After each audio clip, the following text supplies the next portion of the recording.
सैन्य परिवार में जन्म लेने वाले जनरल बिपिन रावत और मुझ में कई समानताएं रहीं, जिसके चलते हम एक दूसरे से काफ़ी जुड़ाव महसूस करते थे।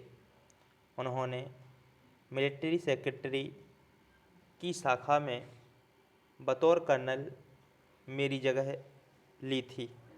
मेरी अनुशंसा थी कि उन्हें ही यह पद दिया जाए। इसके बाद जनरल बिपिन ने पीछे मुड़कर नहीं देखा। कुछ साल बाद जब मैं डैगर डिवीज़न की कमान संभालने के लिए बारामूला पहुंचा तो पाया कि मेरे पास ही मेरे दोस्त बिपिन हैं, जो तब सोपोर में राष्ट्रीय राइफल्स सेक्टर के कमांडर थे। सोपोर आरआर सेक्टर को हमेशा ही मुश्किल कमांड माना जाता था। उन दिनों सभी जगह आतंकियों की मौजूदगी थी। बाद में उन्हें मेजर जनरल बनाया गया। मुझे यह सौभाग्य प्राप्त हुआ कि 15 कश्मीर के जीओसी रहते हुए मैंने सेना प्रमुख से निवेदन किया कि जनरल बिपिन रावत को बारामूला की उस डिवीज़न की कमान दी जाए जिसे मैं संभालता था। डैगर डिवीज़न के जीओसी रहते हुए उनका कार्यकाल यादगार रहा। उन्होंने स्थानीय आबादी को बहुत अच्छे से संभाला। प्रतिष्ठित 3 कोर की कमान संभालने के दौरान वे दीमापुर में एक हेलीकॉप्टर दुर्घटना में बाल-बाल बचे। उन्होंने मणिपुर में हमारे जवानों को शहीद करने वाले NSCN के खिलाफ योजना बनाई और समन्वय किया। उप प्रमुख बनने से पहले उन्होंने सदर्न कमांड को भी संभाला। जनरल दलबीर सुहाग के बाद उन्हें सेना प्रमुख बनाया गया। बतौर प्रमुख बिपिन ने कार्यकाल के दौरान कश्मीर में पाकिस्तान प्रायोजित अशांति पर प्रतिक्रिया देने में कोई कसर नहीं छोड़ी। डोकलाम में 72 दिनों तक चीन के खिलाफ डटे रहने के बाद उन्होंने सुनिश्चित किया कि 2019 में अनुच्छेद 370 के संशोधन से जुड़े जोखिम भरे समय में जम्मू कश्मीर की सुरक्षा बनी रहे। जब सरकार ने चीफ ऑफ डिफेंस स्टाफ की नियुक्ति शुरू करने का फैसला किया, तब जनरल बिपिन स्वाभाविक पसंद थे।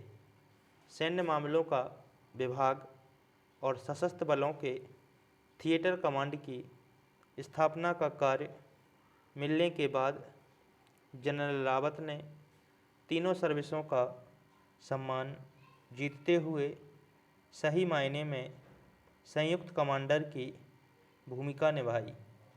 उनकी इच्छा थिएटर कमांड की स्थापना का काम पूरा करना था। यह उनकी असीम बुद्धिमत्ता थी।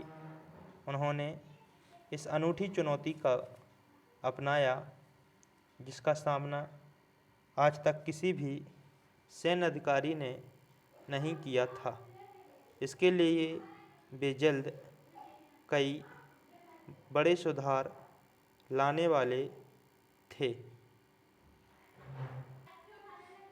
जनरल बिपिन रावत के जाने से देश ने अपना एक अनमोल हीरा खोया है। तो मैंने अपना एक ख़ास दोस्त 11 गोरखा राइफल्स के सेंटर में हम साथ जन्मे।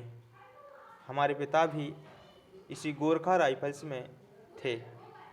इसी 11 गोरखा राइफल्स से उन्होंने सेना में अपना करियर शुरू किया। वह राष्ट्रीय रक्षा अकेडमी में मुझसे 1.5 साल सीनियर थे। जनरल रावत भारतीय सेना को 21वीं सदी में आगे ले जाने के सपने देखते थे। पुरुष प्रधान सेना में महिलाओं की संख्या बढ़ाने और उन्हें बराबरी का हक दिलाने को लेकर प्रयासरत थे। चीफ ऑफ डिफेंस स्टाफ के तौर पर उनका सबसे महत्वाकांक्षी काम थिएटराइजेशन पर थोड़ा विराम लग गया है। अगर वे होते तो अप्रैल 2022 में देश को पहला थिएटर कमांड मिल जाता। जनरल रावत दिसंबर 2019 में CDS बने। थिएटराइजेशन उनका सपना था। अभी देश में कमांड के हिसाब से सेनाओं के प्रमुख अलग अलग जगह बैठते हैं। जैसे सेना का साउथ वेस्टर्न कमांड का हेडक्वार्टर जयपुर में है। वेस्टर्न नेवल कमांड का हेडक्वार्टर मुंबई है। वेस्टर्न एयर कमांड का ऑफिस दिल्ली है। जनरल रावत का ख्वाब था कि इन्हें अगर देश हित में एक साथ निर्णय लेने हैं तो एक साथ बैठना चाहिए और कमांड किसी एक से आनी चाहिए। इसी पर चर्चा करने के लिए वह घूम घूम कर बातें करते, नए अधिकारियों को इस बारे में समझाते।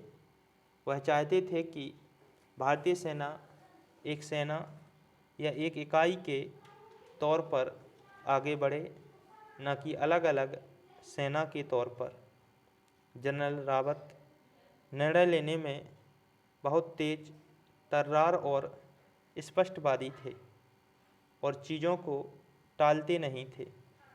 कश्मीर के सोपोर में 2007-8 का समय बेहद चुनौतीपूर्ण था।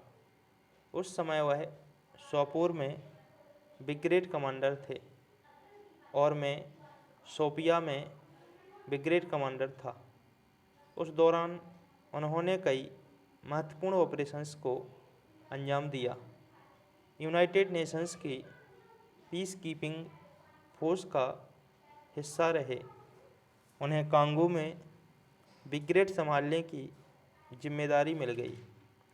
संयुक्त राष्ट्र के अंतर्गत कंबाइंड आर्म्ड ब्रिगेड संभाली।